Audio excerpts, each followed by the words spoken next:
एक गांव में एक बूढ़ा व्यक्ति रहा करता था। उसके दो पुत्र थे। एक पुत्र चालाक और दूसरा पुत्र भोला भाला था, जिसका फायदा उसका बड़ा भाई उठाता था। छोटा भाई सुबह जल्दी उठ जाता और गायों को लेकर उन्हें चराने के लिए जंगल में ले जाता। वह वहाँ के पेड़ पौधों, पशु पक्षियों से बातें करता। आज मौसम कितना अच्छा है, पक्षी कितने सुरीले गीत गा रहे हैं, पेड़ कितनी अच्छी ठंडी ठंडी व शीतल शुद्ध हवा दे रहे हैं, और ये सुगंधित पुष्प कितनी अच्छी खुशबू दे रहे हैं। किशन ये सब बातें कर ही रहा था कि तभी उसे किसी की रोने की आवाज़ आई। कि आवाज़ कैसी आ रही है? ऐसा लग रहा है कि कोई पीड़ा से रो रहा है। मुझे जाकर देखना चाहिए कि कौन पीड़ा में है। किशन उठकर खड़ा हो जाता है और आवाज़ का पीछा करते करते वह उस जंगल पहुंच जाता है जहां से रोने की आवाज़ आ रही थी। वह देखता है कि एक हिरण का बच्चा घायल अवस्था में पड़ा है। किशन उससे कहता है, क्या हुआ नन्हे दोस्त, क्या पीड़ा है तुम्हें? हे भगवान, मैं तो भूल ही गया कि तुम एक जानवर हो। ना तो तुम मेरी भाषा समझ सकते हो, ना ही मैं तुम्हारी भाषा समझ सकता हूँ। अब मैं कैसे पता करूँ कि तुम्हें क्या समस्या है? तभी हिरण का बच्चा बोला। हाँ, मैं पीड़ा में हूँ। यह देखकर किशन के होश उड़ जाते हैं कि हिरण कैसे बोल सकता है जबकि वह जानवर है। वह डरते हुए हिरण से पूछता है, तुम कैसे बोल सकते हो? तुम क्या कोई जादू हिरण हो जो बोल सकता है और मेरी बात समझ सकता है? मैं कोई जादुई हिरण नहीं हूँ, बल्कि तुम्हारा दिल बहुत साफ है।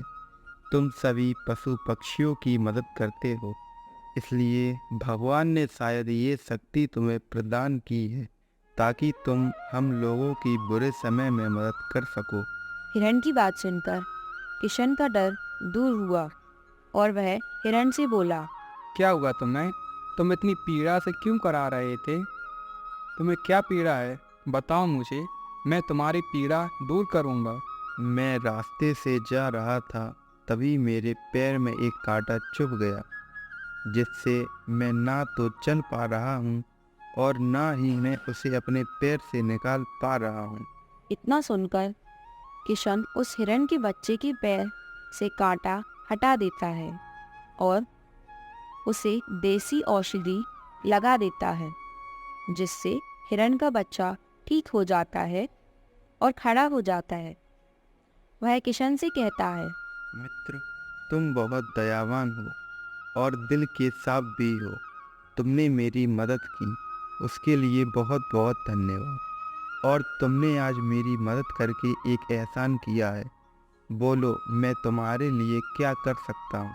तुम मुझे मित्र भी कहते हो और एहसान भी जताते हो। ये कैसी मित्रता हुई? मैंने तुम्हारी मदद इंसानियत के नाते की है। आगे कभी भी मेरी ज़रूरत पड़े, मुझे बेझिझक बताना। तुम सच में एक अच्छे इंसान हो। इतने मतलब भरे इंसानों की दुनिया में बहुत कम ही तुम जैसे लोग मिलते हैं, लेकिन तुम्हें भी मेरी किसी प्रकार से मदद की आवश्यकता हो तो मुझे ज़रूर बताना। हाँ मित्र, बिल्कुल बताऊंगा। इतना कहकर हिरण का बच्चा वहाँ से चला जाता है।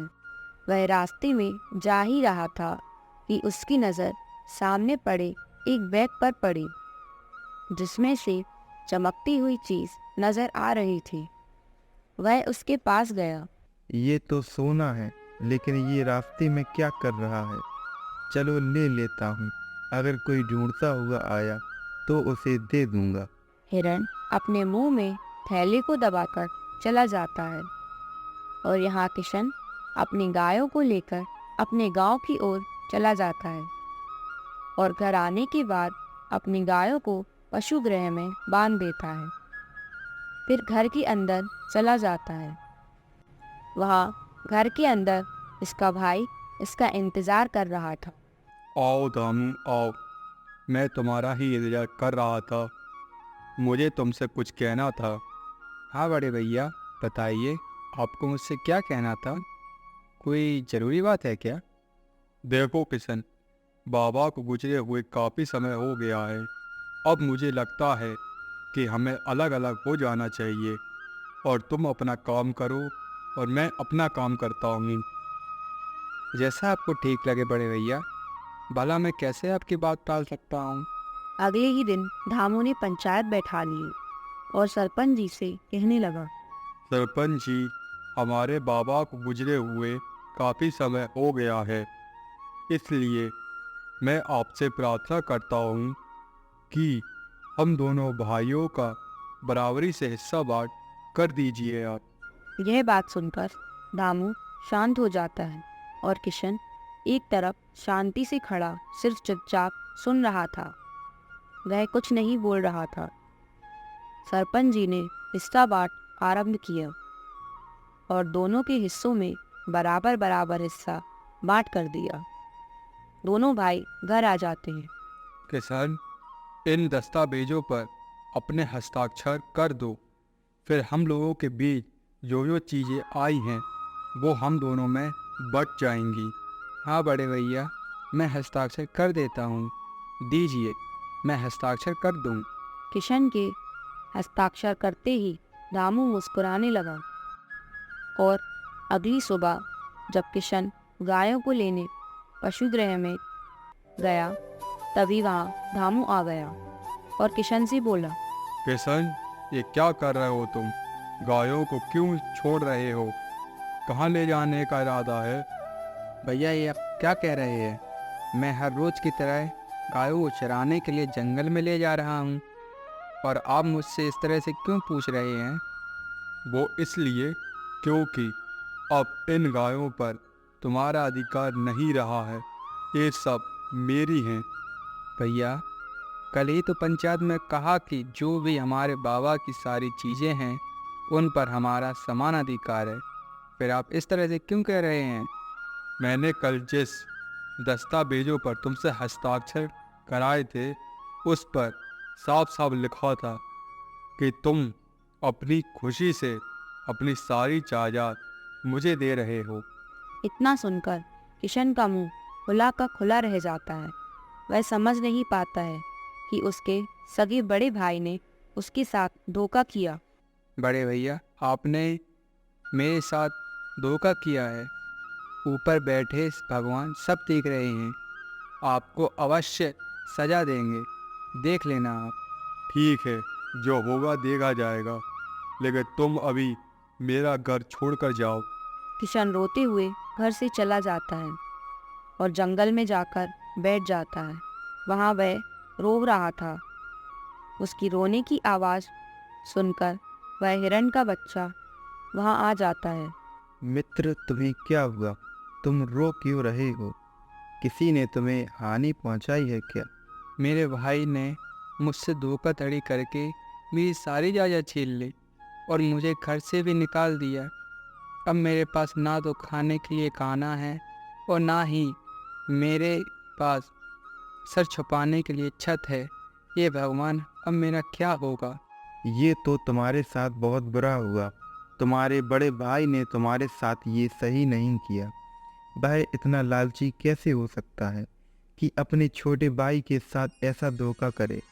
तुम रो मत। मुझे उस दिन रास्ते में डला कुछ चमकती चीज मिली थी। शायद उससे तुम्हारी कोई मदद हो सके।